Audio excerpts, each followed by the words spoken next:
আমার মতো কে কে বেগুন ভাজি খেতে পছন্দ করেন? যদি এই রকম একটি উপকরণ দিয়ে অল্প তেলে আমরা বেগুন ভেজে নিতে পারি তাহলে খেতে কেমন হয়, অনেক মজার। আজকে কিন্তু আমি তৈরি করে দেখাবো আলু আর বেগুন ভাজি। খুবই অল্প তেলে একটা উপকরণ দিয়ে এত অল্প তেলে যে বেগুন আর আলু ভাজা হয়, বন্ধুরা না দেখলে কেউ বিশ্বাসই করবেন না।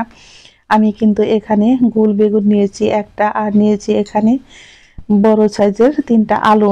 আলু আর বেগুনগুলোকে কিন্তু আমি একই রকম পিস পিস করে কেটে নিয়েছি, একটু মোটা মোটা করে আলু আর বেগুন। এখন এগুলোকে লবণ, হলুদ, একটু লাল মরিচের গুঁড়ো, ধনিয়া, জিরা আর একটু গরম মশলার গুঁড়া দিয়ে কিন্তু আমি অল্প পরিমাণে চিনি দিয়ে মাখিয়ে রাখবো 10 থেকে 15 মিনিট।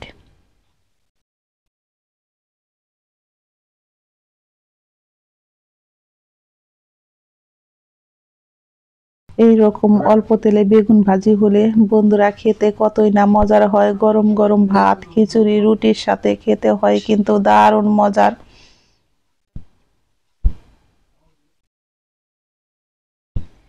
আমি এখন দিয়ে দিব এর মধ্যে বেশ কিছুটা পরিমাণে চালের গুঁড়ি। আমি কিন্তু এখানে শুকনো চালের গুঁড়িটা ব্যবহার করব বন্ধুরা, আর এর মধ্যে কিন্তু কোনো জল ব্যবহার করা যাবে না একটু। শুকনো চালের গুঁড়িটা দিয়ে আমি কিন্তু এইভাবে বেশ ভালো করে মেখে নিব আলু আর বেগুনগুলো। যত ভালো করে মাখা হবে ততটাই কিন্তু এই বেগুন ভাজি খেতে ততটাই মজার হয়। আমি কিন্তু এইভাবে বেশ ভালো করে মেখে রেখে দিব আবারও 5 মিনিট।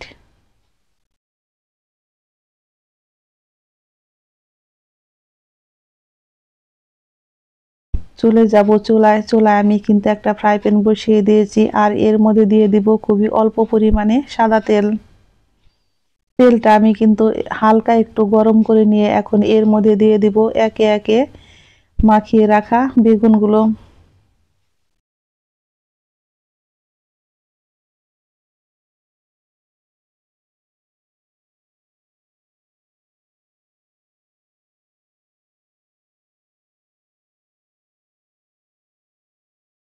এইভাবে এই বেগুন ভাজিটা খেতে এতটাই পরিমাণে মজার হয় বন্ধুরা, আপনারা যদি একবার খান তাহলে কিন্তু রোজ বানাতে চাইবেন, এতটাই পরিমাণে মজার হয়।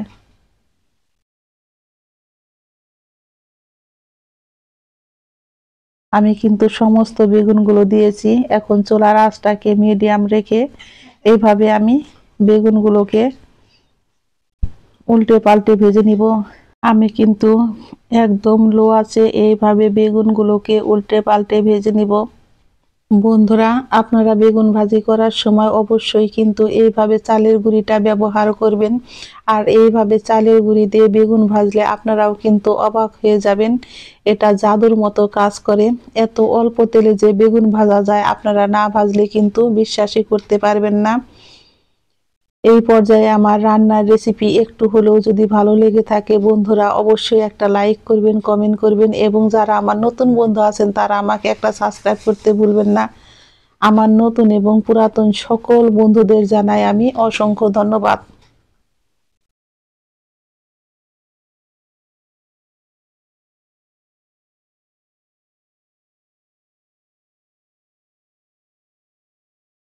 আমি কিন্তু বেগুনগুলোকে এইভাবে উল্টে পাল্টে বেশ সুন্দর করে ভেজে নিয়েছি, আর বেগুনগুলো কিন্তু আমার একদম সম্পূর্ণ রেডি হয়ে গেছে। এইভাবে বেগুন ভাজি করলে গরম গরম ভাত, রুটি, পরোটা বাকি লুচির সাথে খেতে হয় কিন্তু ভীষণ মজার। আমি কিন্তু এই বেগুন ভাজিটা ভীষণই পছন্দ করি। আর এই বেগুন ভাজিটা এত অল্প তেলে ভাজা যায় সেই রেসিপিটাও বন্ধুরা আপনাদের সাথে একটু শেয়ার করলাম।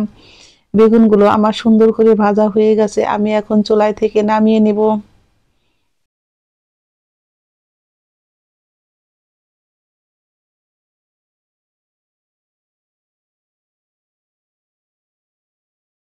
বেগুন ভাজা তেলে আমি এখন দিয়ে দিব মাখিয়ে রাখা আলুগুলো।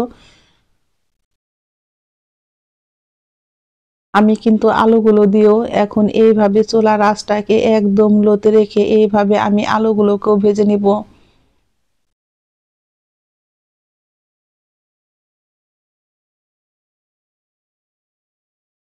দেখতেই পারছেন বন্ধুরা আমার বেগুন ভাজিটা কতটা পরিমাণে সুন্দর হয়েছে আর খেতেও হয়েছে কিন্তু দারুণ মজার। আলুগুলো আমার কিন্তু এক পিঠ ভাজা হয়ে গেছে, আমি এখন উল্টে নিব। আর এইভাবে উল্টে পাল্টে আলুগুলো কিন্তু আমি ভেজে নিব।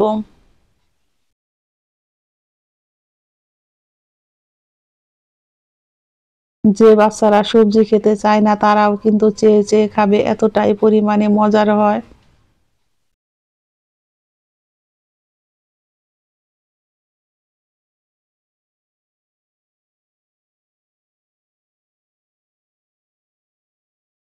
আমার আলুগুলোও কিন্তু ভাজা হয়ে গেছে, আমি এখন চুলাই থেকে নামিয়ে নিব। নামিয়ে গরম গরম ভাত, রুটি, পরোটা বা কি খিচুড়ির সাথে খেতে হয় কিন্তু দুর্দান্ত মজার।